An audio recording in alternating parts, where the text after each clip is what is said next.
Education 360 ডিগ্রিতে আপনাদের সবাইকে স্বাগতম।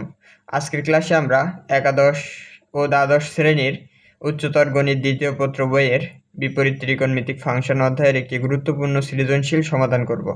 এই প্রশ্নটা এসেছিল রাজশাহী বোর্ড 2023 সালে।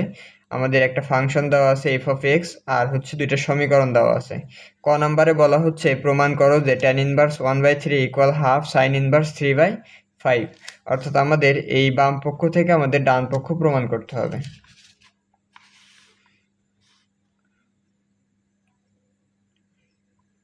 তাহলে আমাদের লেফট হ্যান্ড সাইড দেওয়া আছে tan ইনভার্স 1/3। আমাদের এইটা থেকে প্রমাণ করতে হবে হাফ sin ইনভার্স 3/5। আমরা একটা সূত্র একটু দেখি। আমরা জানি 2 tan ইনভার্স x সমান tan inverse 2x/1 - x square sin inverse 2x/1 + x square আর cos inverse 1 - x square + x square.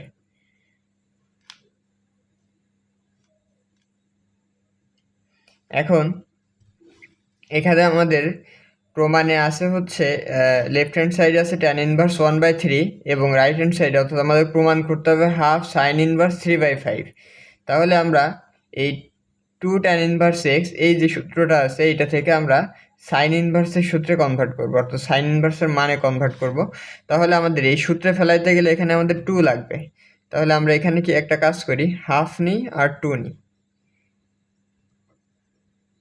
তাহলে হাফ 2 tan ইনভার্স x এর সূত্র জানি আমরা sign inverse 2x/1 + x square.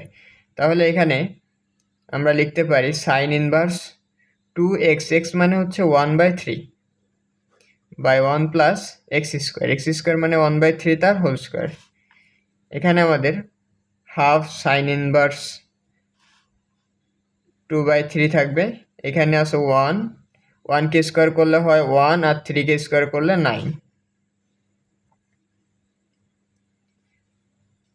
তাহলে এখানে যদি আমরা লসাগু করি তাহলে লসাগু 9 + 1, তাহলে হাফ সাইন ইনভার্স 2/3 আর নিচে থাকে 10/9।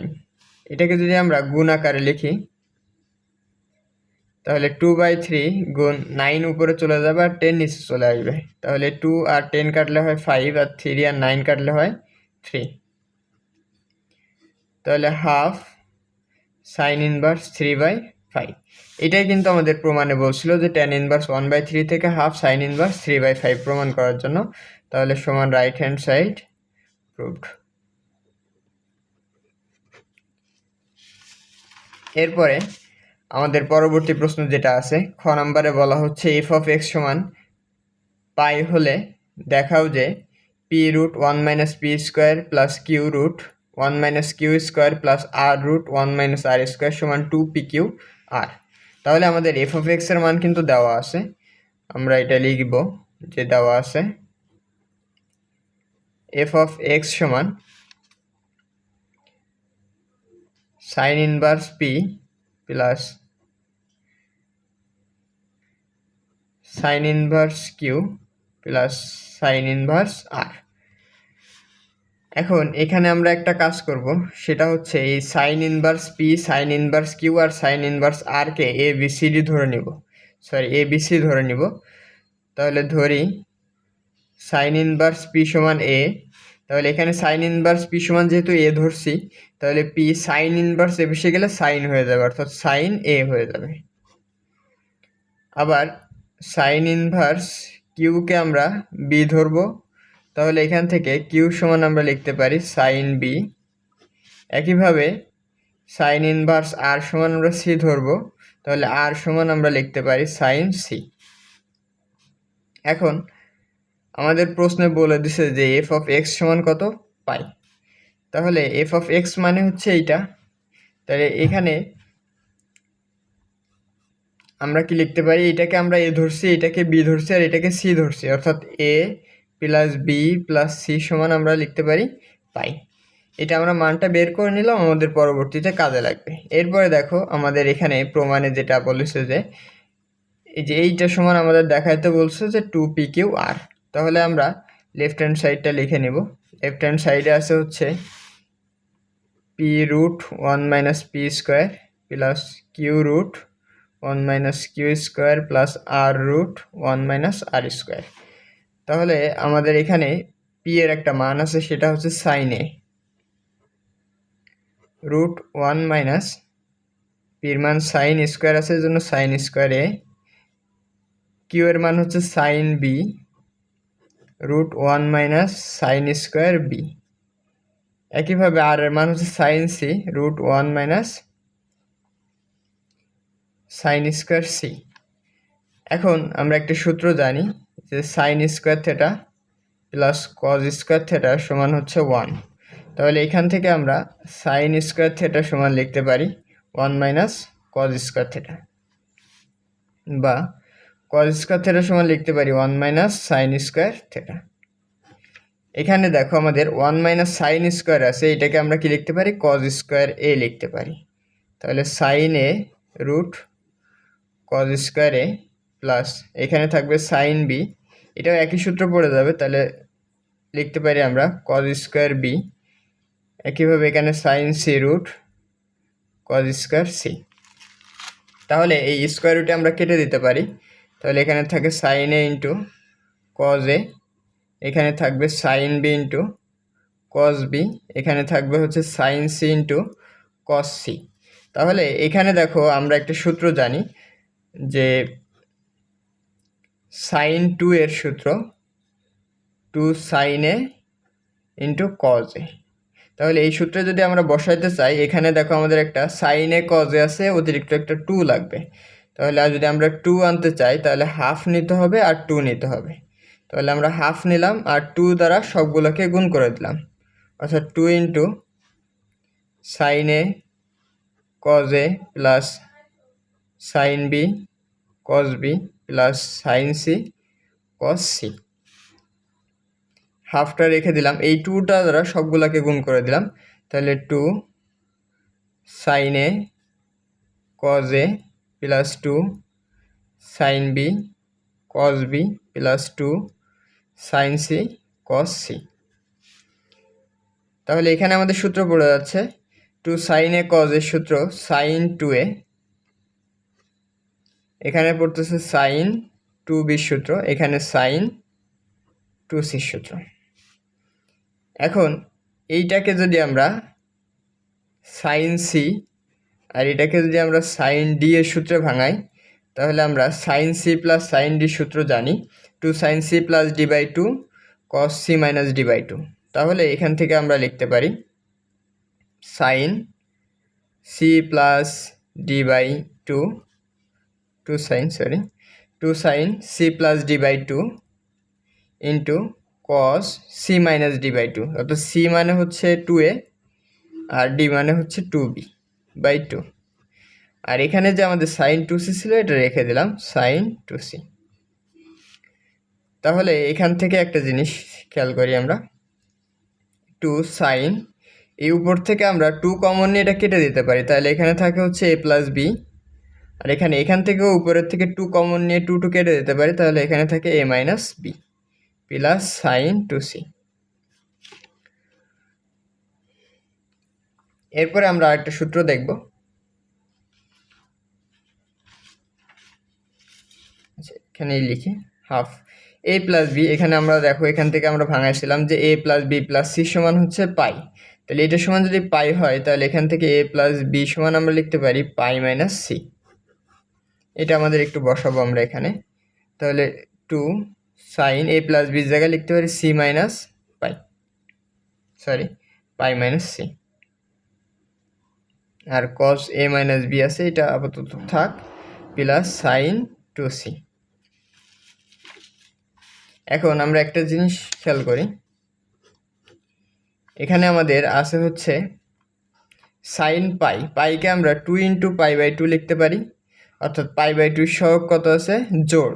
যদি পাই বাই 2 এর সহগ জোড় হয় তাহলে চিহ্নের কোনো পরিবর্তন হয় না, অর্থাৎ এখানে আমাদের কজ আছে, কজই থাকবে, অর্থাৎ ত্রিকোণমিতিক যে ফাংশনগুলো আছে সেগুলোর কোনো চেঞ্জ হয় না। যদি এখানে π/2 এর সহগ বিজোড় হতো অর্থাৎ 1 বা 3 হতো তাহলে সাইন পরিবর্তন হয়ে হতো কস, আর কস পরিবর্তন হয়ে হয় সাইন, ট্যান পরিবর্তন হয়ে হয় কট, আর কট পরিবর্তন হয়ে ট্যান, সেক পরিবর্তন হয়ে হয় কসেক, আর কসেক পরিবর্তন হয়ে হয় সেক। তাহলে এখানে আমাদের 2 সাইন এই পায়ের কারণে, পাইকে যেহেতু 2 × π/2 লিখতে পারি, পায়ের কারণে সাইনের কোনো পরিবর্তন হয় না, এজন্য সাইন থেকে যাবে। এরপরে আমাদের এখানে প্লাস বসবে কি মাইনাস বসবে সেই হিসাবটা করতে হবে। যেহেতু আমাদের পাই মাইনাস সি, পাই মানে হচ্ছে 180 ডিগ্রি, 180 ডিগ্রি থেকে সি অর্থাৎ কোনো কিছু বাদ দিলে দ্বিতীয় চতুর্ভাগে হয়।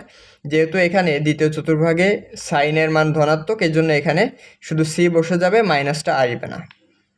আর কস এ মাইনাস বি, এখানে সাইন 2c সমান আমরা 2 সাইন সি কস সি লিখতে পারি। এখন এখান থেকে আমাদের 2টা কমন যায় আর সাইন সিটা কমন যায়, আমরা কমন নিয়ে নিব, হাফ 2 সাইন সি। কমন নিলে এখানে থাকবে হচ্ছে কস এ মাইনাস বি, আর এখানে থাকবে হচ্ছে যেহেতু সাইন নিয়ে নিলাম তাহলে কস সি থেকে যাবে হাফ। আচ্ছা, আমরা এখানে 2 আর হাফ কেটে দিতে পারি, তাহলে এখানে থাকে হচ্ছে সাইন সি, আর এখানে থাকবে হচ্ছে কস এ মাইনাস বি। একইভাবে দেখো আমরা একটু আগে এখান থেকে প্রমাণ করছি যে a plus B plus C সমান যেহেতু পাই ছিল, তাহলে আমরা এখান থেকে সি সমান কি লিখতে পারি, আমি এখানে একটু দেখাই দিই। a plus B plus C সমান যদি পাই হয়, তাহলে আমরা এখান থেকে সি সমান পাই, এই দুইটাকে এসে গেলে হয় মাইনাস এ মাইনাস বি, অর্থাৎ আমরা মাইনাসটা কমন নিতে পারি, তাহলে অর্থাৎ a প্লাস বি হয়। তাহলে এখানে সি এর জায়গায় আমরা লিখব পাই মাইনাস এ প্লাস বি, কস পাই মাইনাস এ প্লাস বি। আচ্ছা, তাহলে এখানে থাকতেছে আমাদের সাইন সি, এখানে কস এ মাইনাস বি। আমরা এটাকে একটু আবার ভাঙাবো, যেহেতু এখানে পাই আছে, পাইকে কি লিখতে পারি 2 × π/2 লিখতে পারি, তাহলে এই কজের কোনো পরিবর্তন হবে না, কস থেকে যাবে। এখন এর আগে কি বলবে, মাইনাস বলবে কি প্লাস বলবে সেটা হিসাব করতে হবে আমাদের। এখানে যেহেতু পাই মাইনাস থেটা আছে, অর্থাৎ পাই মাইনাস থেটা অর্থাৎ দ্বিতীয় চতুর্ভাগে আছে, তাহলে দ্বিতীয় চতুর্ভাগে এটা তো সাইনের ঘর, এখানে যেহেতু কজ আছে তাহলে এখানে কজটা হবে ঋণাত্মক, অর্থাৎ এর আগে একটা মাইনাস আসবে, আর এখানে থেটা বসে যাবে cos A plus B sine C. এখানে আবার একটা সূত্র পড়ে যায় আমাদের, cos A minus B minus cos A plus B. এটার সূত্র হচ্ছে 2 সাইন এ সাইন বি, এটার সূত্র হচ্ছে cos A minus B minus cos A plus B. তাহলে এখান থেকে আমরা 2 সাইন এ সাইন বি লিখতে পারি, অর্থাৎ এখান থেকে তাহলে আমরা লিখতে পারি 2 সাইন এ সাইন বি সাইন সি। এখন আমরা শুরুতেই এ বি সি ধরে নিয়েছিলাম, অর্থাৎ পি কিউ আর লিখে ধরে নিয়েছিলাম। দেখো এখানে সাইন এ সমান আমরা জানি পি, সাইন বি সমান জানি কিউ, আর সাইন সি সমান জানি হচ্ছে আর। তাহলে এখানে এ বি সির জায়গায় পি কিউ আর লিখতে পারি, অর্থাৎ 2 পি কিউ আর। এটাই কিন্তু আমাদের প্রমাণে বলা ছিল যে হচ্ছে এটা সমান আমাদের দেখাইতে হতো 2 পি কিউ আর। তাহলে সমান রাইট হ্যান্ড সাইড শুড।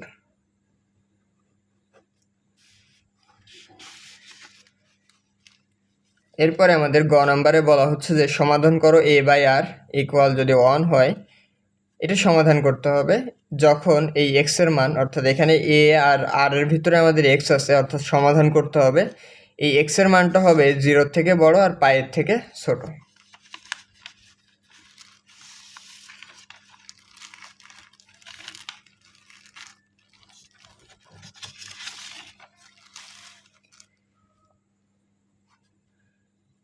দেওয়া আছে আমাদের এ সমান দেওয়া আছে হচ্ছে cos x minus cos 2x, আবার আর সমান দেওয়া আছে 1 মাইনাস cos x। আমাদের যে রাশিটা আছে প্রদত্ত যে রাশি a/r সমান আমাদের বলা আছে 1, তাহলে আমরা এখানে এর মানটা বসাই দিব। এর মান হচ্ছে cos x minus cos 2x, আর আর এর মান হচ্ছে 1 মাইনাস cos এক্স সমান কত 1। আমরা যদি একটু কোনাকুনি গুণ করে দিই তাহলে হয় হচ্ছে cos x minus cos 2x সমান 1 minus cos x। cos x থাক, cos 2x এর আমরা একটা সূত্র জানি। cos 2x সমান আমরা লিখতে পারি 2 cos স্কয়ার x মাইনাস 1। তাহলে এখানে এই মাইনাসটা থাক, এখানে cos 2x এর জায়গায় আমরা লিখব 2 cos স্কয়ার x মাইনাস 1 সমান 1 মাইনাস cos x। তাহলে এখানে cos x মাইনাস দ্বারা যদি গুণ করে দিই তাহলে minus 2 cos square x minus minus গুণ করলে প্লাস 1, এই 1টা এ পিছে আসলে মাইনাস 1 আর মাইনাস cos x এ পিছে আসলে প্লাস cos x সমান 0। এখান থেকে আমরা যদি একটু সাজায় লিখি মাইনাস 2 cos স্কয়ার x, এই 1 1 কেটে যায়, cos x আর cos x যোগ করলে হয় 2 cos x সমান 0। এখান থেকে আমরা মাইনাস 2 cos x কমন নিতে পারি, তাহলে এখান থেকে মাইনাস 2 কমন নিলে আর যেহেতু cos স্কয়ার x আছে তাহলে একটা cos x কমন নিলে আর একটা cos x থেকে যাবে। এখানে মাইনাস কমন নিলে জানি আমরা চিহ্নের পরিবর্তন হয়, তাহলে প্লাসের জায়গা হবে মাইনাস, আর এখান থেকে যদি এটা কমন নিচ্ছে তাহলে এখানে থাকবে 1 সমান 0। হয় মাইনাস 2 cos x সমান 0 লেখা যায়, অথবা cos x মাইনাস 1 সমান 0 লেখা যায়। তাহলে এখান থেকে মাইনাস 2টা অপশন নিলে 0 হয়ে যায়, তাহলে cos x সমান 0, আবার cos x সমান আমরা 1 লিখতে পারি। এখন cos x এর আমরা একটা সমাধান জানি, cos থিটা সমান যদি 0 হয় তাহলে থিটা সমান আমরা লিখতে পারি হচ্ছে 2n প্লাস 1 পাই বাই 2, যেখানে এই n এর মানটা হবে হচ্ছে পূর্ণ সংখ্যা। আবার তাহলে এখানে আমরা লিখি, এখানে তাহলে এখানে যেহেতু x আছে তাহলে x সমান আমরা কি লিখতে পারি 2n প্লাস 1 পাই বাই 2, যেখানে n বিলংস টু z। আবার এখানে আমরা একটা সমাধান পাবো। আবার আমরা জানি যে cos থিটা সমান যদি এখানে দেখো cos থিটা সমান যদি 1 হয় তাহলে আমরা থিটা সমান লিখতে পারি 2n পাই, যেখানে n বিলংস টু z। তাহলে cos x যেহেতু আমাদের 1 আছে তাহলে x সমান আমরা কি লিখতে পারি 2n পাই, যেখানে n বিলংস টু z। এখন আমাদের এখানে যদি এই সীমাটা না দেওয়া থাকতো তাহলে আমাদের উত্তর এখানে হয়ে যেত। যেহেতু এখানে আমাদের সীমা দেওয়া আছে তাহলে x এর মান অবশ্যই আমাদের যে মানগুলো 0 থেকে বড় এবং পাই থেকে ছোট সেই মানগুলো নিতে হবে। তাহলে এখানে আমরা যেহেতু n বিলংস টু z বলছি, তাহলে যদি n সমান যদি 0 হয় তাহলে এই x সমান কি লিখতে পারি আমরা, এখানে যদি 0 বসাই তাহলে আমরা এখানে পাবো পাই বাই 2, আর এখানে 0 বসালে পাবো 0। আবার n সমান যদি 1 হয় তাহলে x সমান আমরা কি লিখতে পারি, এখানে যদি n এর মান আমরা 1 বসাই তাহলে 2 ইন্টু 1 মানে হচ্ছে 2, 2 থেকে যদি আমরা 1 যোগ করি তাহলে হয় হচ্ছে 3, 3 পাই বাই 2। আর এখানে যদি আমরা 1 বসাই তাহলে হয় হচ্ছে 2 পাই। একইভাবে এখানে যদি আমরা n সমান মাইনাস 1 বসাই তাহলে x সমান হয়, এখানে মাইনাস 1 বসাইলে আমরা পাবো হচ্ছে